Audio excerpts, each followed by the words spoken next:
I'll just briefly go over this, but in December 2020, I'd gotten back from Iraq, or sorry, Syria that July. That was my third trip out to Syria. And I'd met my wife previous to that. I'd gone and served in after Hurricane Dorian in the Bahamas, 2019. You know, it was a big one, Category 5. Stuck over Grand Bahama and Abaco for over 24 hours. It stalled there, just total devastation. And that was this point where I realized, like, man, like I can do stuff outside the mill. I can use my skills to help here, right? And that's kind of where we started thinking about our recovery. But prior to that, there were some things in my life that I was doing that I didn't even really recognize. Like I was a functioning alcoholic for about a decade up to that point through things that I'd seen, best friend being killed, you know, wife cheating on me when I was overseas, like all these things that add up. And I got to a point where, you know, I got back in July and I was like, man, I know what I'm doing. I'm going to go help people abroad utilize my skills. Right. Wow. But I hadn't gotten rid of those demons yet. And when I started putting my retirement packet in, you drop it in, you know, I'm at like 19 years at that point. I told them, hey, this is what I'm going to do. I'm going to retire out of the military, and the SF's pretty cool. So they're like, well, what are you going to do? I'm like, I'm going to go help people. And they're like, all right, man, you don't need to come to work. Just come check in every once in a while. Right. Wow. So, in doing that, I started my out processing. Right. And, they took me to this clinic. It's called Intrepid Spirit, and it's great. Right. I've been involved in a couple IED blasts and some of the weaponry I trained on. I have a traumatic brain injury. So they put me in this room, and I have all these doctors around and neurosurgeons, psychologists, all these people, right? And they go over my case, and they assigned me a psychiatrist. I never had one before.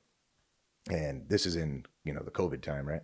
So this is a Zoom call like once every 2 weeks. And so I talked to this lady, and you know, bless her, she's trying to do her best. But I talked to her, and she's like, all right, you know, introduces herself, and this is a 1 hour call every 2 weeks. And she's like, okay, what I want you to do is I want you to think back to like a memory or a time on one of your deployments that was really tough. And she's like, I want you to find one that like you've almost forgotten. And I was like, all right. So I started digging, you know, because I buried this stuff deep, man. Like, you know, like we got that. We got to hide it in this box and put it inside of me. That's what I was doing. And I found one of these memories, and I remember, you know, this is another time in Iraq, and we got this news of this mass grave, like there'd been like an ethnic cleansing. And so we're walking around, we walk out there, and we find this supposed site, and we start digging it up with our hands and our little shovels. And sure enough, we started unearthing all these bodies with like, I mean, we got gloves on, but basically our bare hands, you know, I'm seeing like little kids decomposing faces and hands. And I'm like, holy hell, you know, that's deep. That's rough. And I started explaining that to her. And then bing, it's like, time's up. Shut the fuck. And I was like, Dude. all right. So she's like, we'll talk about this in 2 weeks. So man, so then like everything starts coming back, right? Like I was trying to go sober again at that point, start drinking again. I got my anxiety, I got nightmares, it's all coming back in. And I talked to her 2 weeks later. She's like, how you feeling? I'm feeling like shit. You know, everything, like all my symptoms are back. Like I can't stop, but every time I close my eyes, I see that. And she's like, all right. So she puts me on medication.